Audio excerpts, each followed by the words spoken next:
All right. Welcome back. Clearwater Jazz Holiday's Young Lions Jazz Master Virtual Sessions. This is Steve Weinberger, CEO of the Clearwater Jazz Holiday Foundation, together with my friend Tyler Wertman. How you doing, Tyler? Doing good, Steve. How about you? Hey, I'm fantastic. Great to have you back with us on your topic today, chord progressions and turnaround practice on trombone. Participants are muted for the courtesy of the session, but if there are questions, we'll get those to Tyler. Join us at clearwaterjazz.com, our education and outreach section. You can see all of these great upcoming sessions. You can watch them later after the live sessions in our studio, or you can listen to them on our podcast, the Young Lions Jazz Master Virtual Sessions podcast, brought to you by our friends at Marine Max Clearwater. And the video archive, the studio, is brought to you by our friends Blue Water Wealth Management at Steward Partners. Tyler's been a regular participant in these sessions and a wonderful part of the Clearwater Jazz Holiday Education and Outreach family, participating in many of our programs.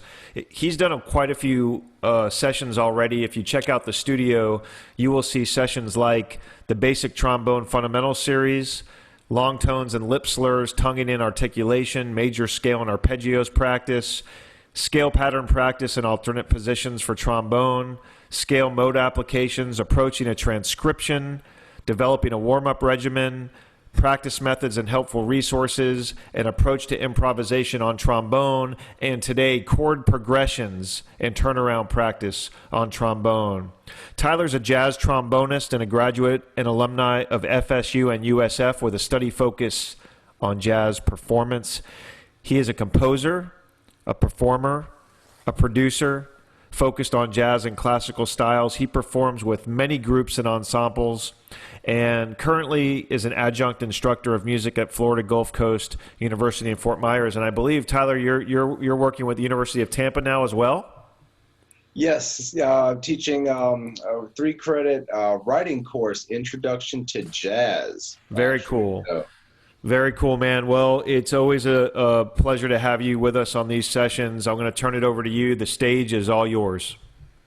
Thanks, Steve. So thank you again for all the work that you guys do for this music and for the area as well, for the musicians, for the listeners, because that's what this is about. Okay, all those topics. I believe this is our 7th installment now. Just like you said, all of these lessons that we've talked about previously, these topics, these ideas, they don't go away. Okay, it's very important to realize that when we're practicing, okay, because we're always learning new material, we're always trying to push for new sounds, new ideas, but it's important to try to remember where we were yesterday, as well as where we want to be tomorrow.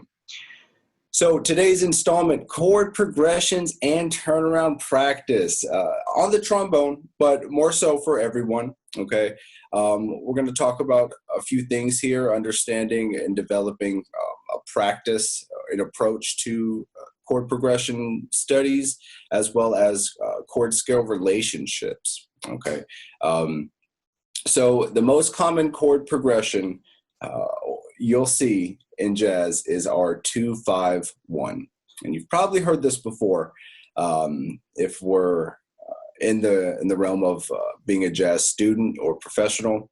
And so our 2-5-1 is our predominant dominant tonic cadence that brings us to our new key center.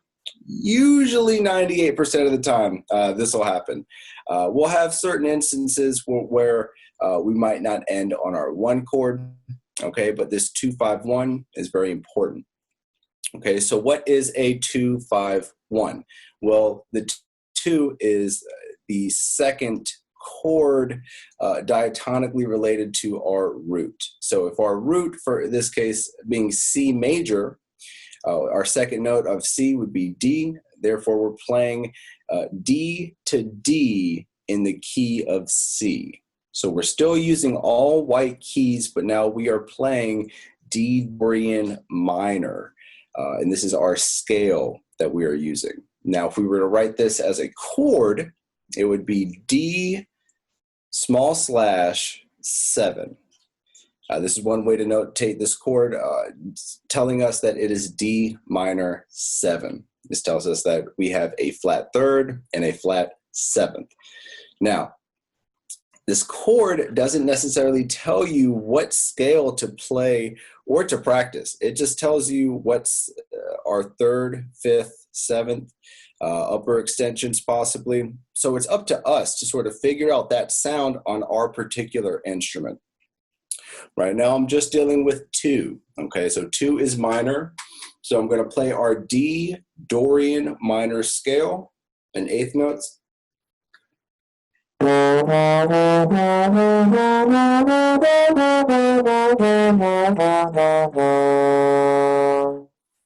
I played up to our 9 and then back down to our root.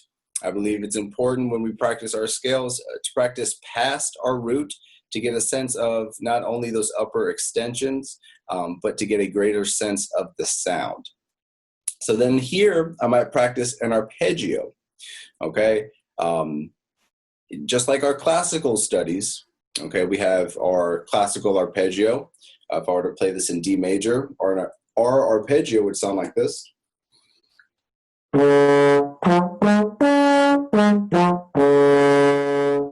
So one thing you can do here is to replace your top note, which is your root. So that arpeggio is 1, 3, 5, 1.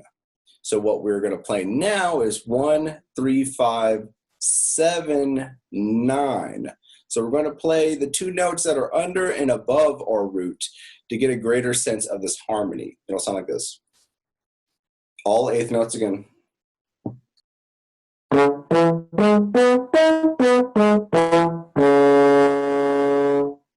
Okay, now let's hear that compared to our standard arpeggio in D minor. Well,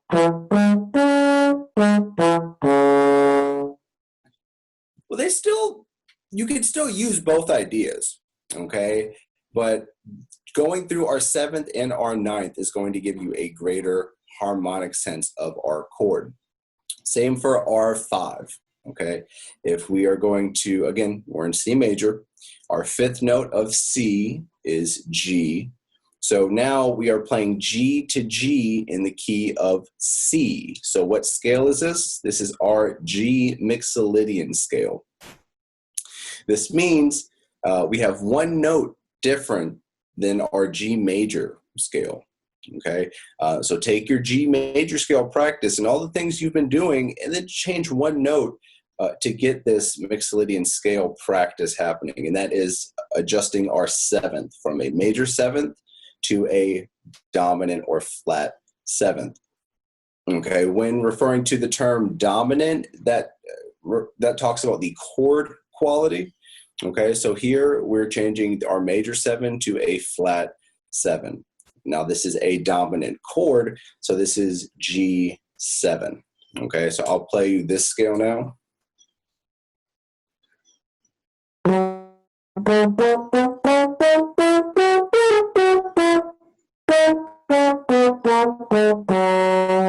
Try it again.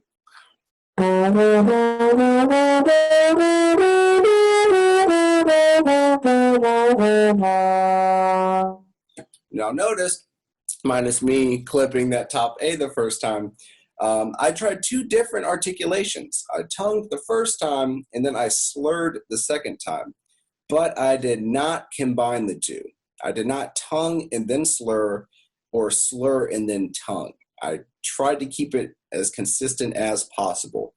That's what we have to do here. I hear a lot of students practice and they begin and finish their practice not on the same articulation, okay? So it's important here to pick a specific articulation, guys, and to play and work on one specific articulation. So that's G Mixolydian, okay?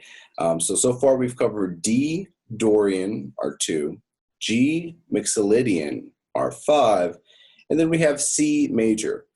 So C major 7, we'll play it up to our 9, all 8th notes. It will sound like this. Excuse me. And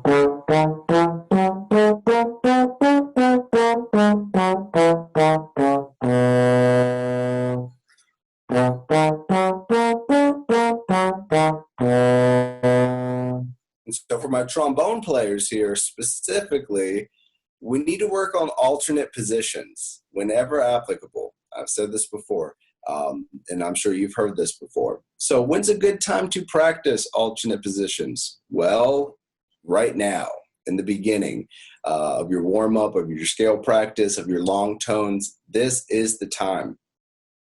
We should be at a high enough understanding or listening point where we know where those concert B flats sound like and where they lie. Okay, so why not practice your E flat major scale and arpeggio with our B flat in fifth position, D in fourth for this instance here. Okay, so when I'm playing my arpeggio, I'll get my slide into it here. It's probably easier for you. Instead of playing,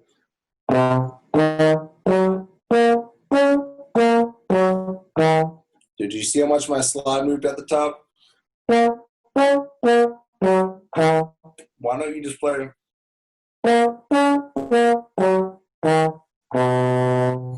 Keep it in fourth position and work on those alternates, okay? Same thing with your, for instance, I talked about E flat major.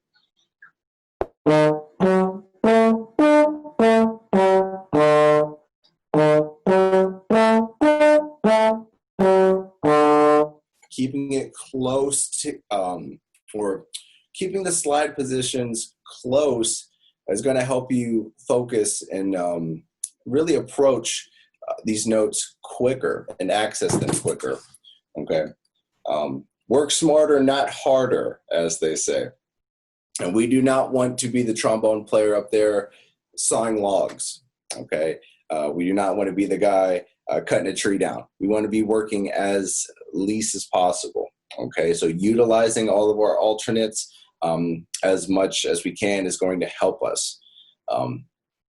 As well as keeping a very fluid, we haven't talked about this, but keeping a very fluid elbow as well as wrist, okay, is going to help your slide stay very consistent.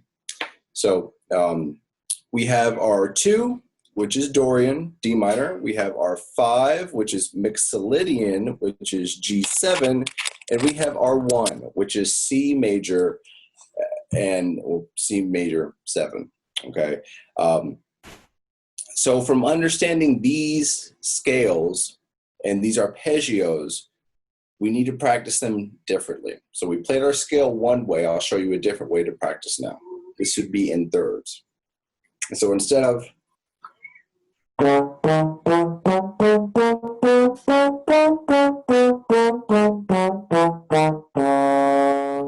that's one way, okay? You can try this.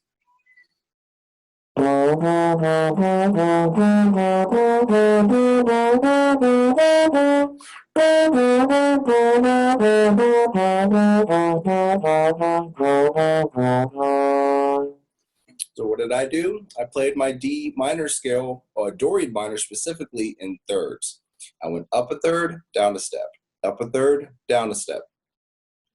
Something else you can do is play it in diatonic triads.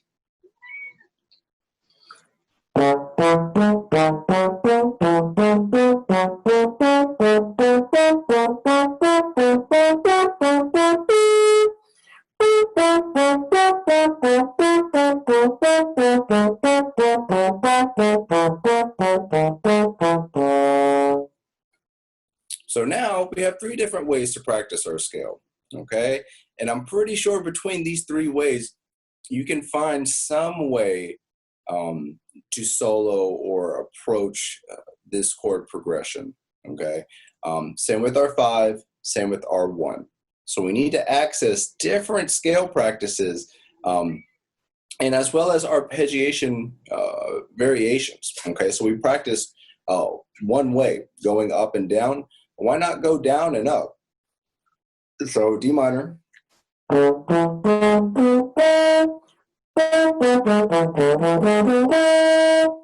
So practicing down and then vertical, okay, is just another way to approach the scale practice. So after we've gained this understanding, okay, of scales, we should water it down to the building blocks. So triads, guys. Triads need to be in our practice somewhere, because this is a step that most musicians and soloists skip for some reason. I don't know if they think they're too good for triads, but then I'll have my students, do you know the triads of this song? Blues or Take the A Train. Oh yeah, sure, here we go. And then they don't get it. So triads are very important as well. So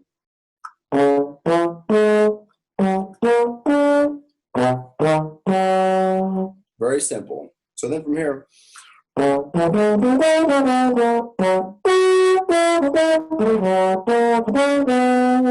something very simple we can make from these triads.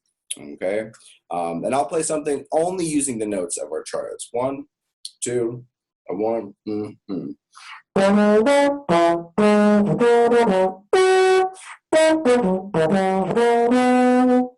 Added one note. Okay, so sue me. Added one note.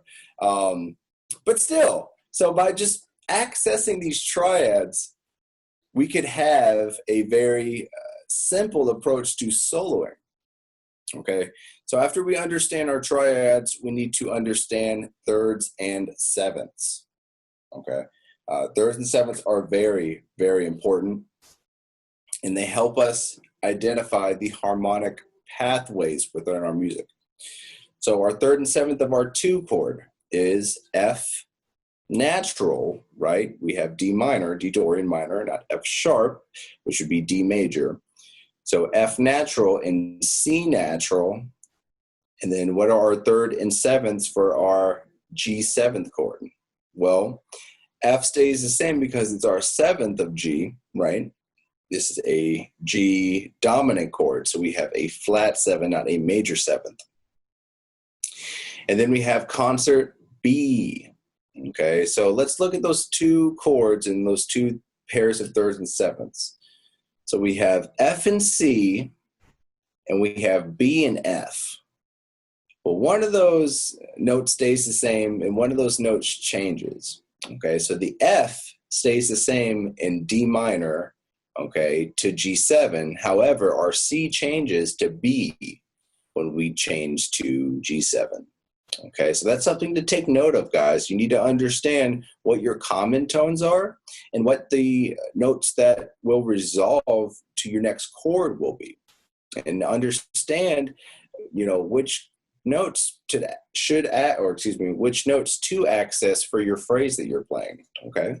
So for instance, a third and seventh simple exercise you could play would be this right here. 1, 2, a 1, 2, 3.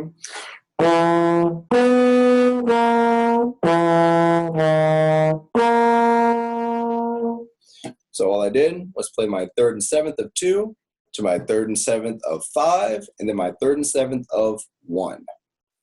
Okay, so if you notice, I'm playing one note to my seventh, it's changing, I'm coming back down. So through this understanding and our triads alone, we could have some pretty fun ideas. So I'll play this progression of 2-5-1 now and sort of demonstrate through a very simple way of playing to maybe a more complex way of playing. Okay? 1, 2, a 1.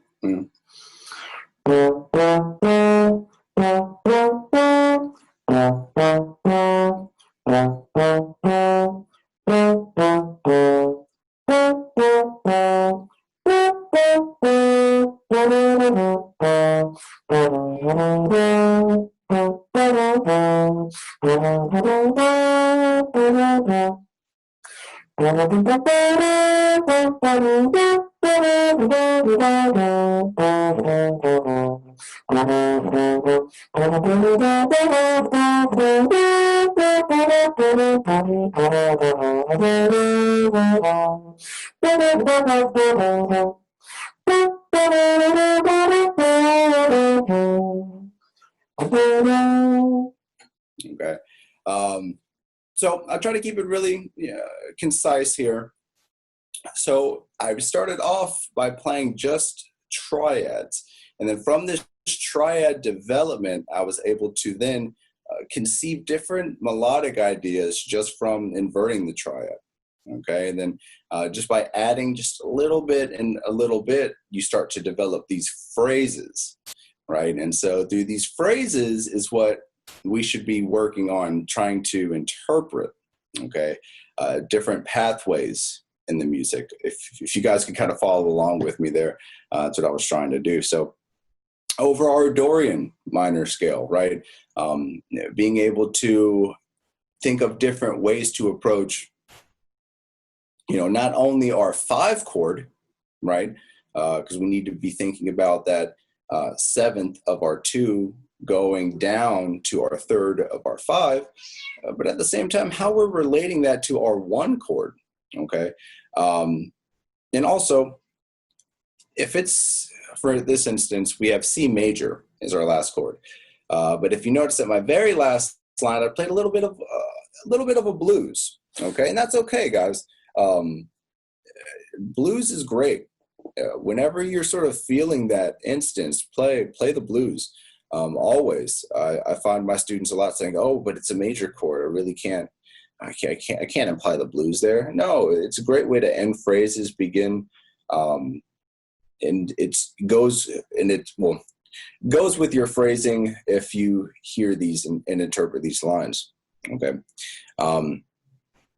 So through this chord scale relationships practice, we should be finding new ways to tackle, arpeggio practice, scale practice, but also new ways to look at chord progressions, right? So we have our 2-5-1, but something that's very commonly done in bebop music is a tritone substitution. We have things like chromatic 2-5s, okay? And so for this instance, if we have a G7 chord, what is our tritone of G7, or a sharp 4, flat 5? It would be D flat. Okay, so then if we play a D flat 13 chord, this will bring us into C major 7. Okay, and if we think about D flat 13 or D flat 7, okay, there's a lot of common tones shared with our G7, flat 9 chord, but at the same time, it brings us into our 1 chord completely different. I'll give you a little example of this. 1, 2.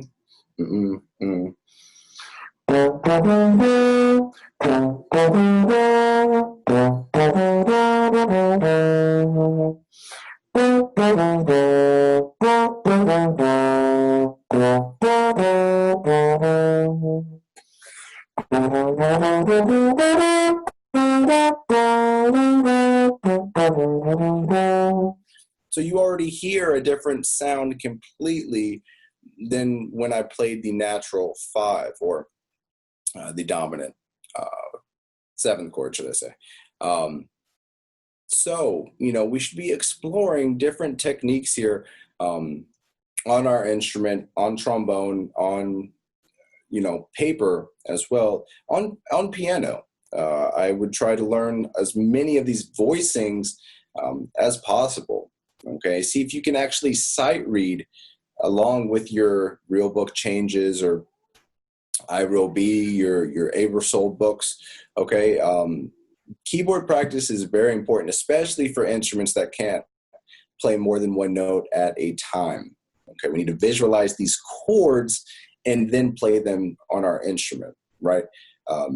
When I play my D minor 9 chord, I'm sort of envisioning myself playing that D minor 9 chord, right? Same for G7, same for C major, okay? Same for A7 flat 9.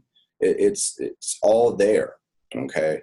And by seeing it visually on a keyboard, it's that much more relatable to our instrument. So I don't want to give you guys too much, more than you can chew. Okay, but with these chord progressions and turnaround practice, it's really all about taking what we know and expanding. Okay, like I said, remembering where we were yesterday and knowing where we want to be tomorrow is just very important. Okay, write down your practice. This is what I do. We have a practice log, right? Nick Finzer, Paul McKee, all my instructors got me to do this, and so it helps, guys. Because what did you have for dinner last Tuesday? Nobody remembers that. What did you practice last Wednesday? You can't remember that.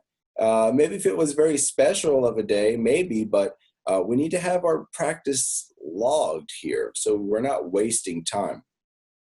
Okay. And in this log, write down things you've worked on, things you're, looking for, things you're listening to, things you want to work on. Okay. And again, if we can work more efficiently in the practice room, it will just help our overall goal of being a better musician. And Steve, I think that's about what I had to approach on chord progressions and turnarounds for today.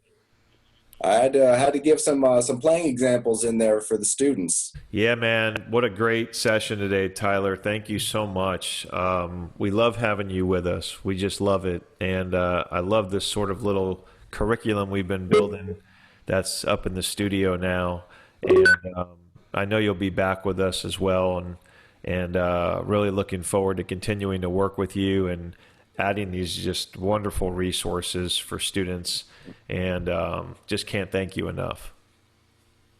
Steve, man, it's a pleasure. I love being here. I love teaching. I love playing, because that's the goal, man. I want these kids to come up burning, swinging harder than me. I don't want them to get up on the stage and sound sorry. That's not what it's about. That's awesome. All right. Well, on behalf of the Clearwater Jazz Holiday Foundation, for people participating, listening, watching in the future, thank you. Stay safe out there. Be well. Keep playing. Keep practicing. And we'll see everybody real soon.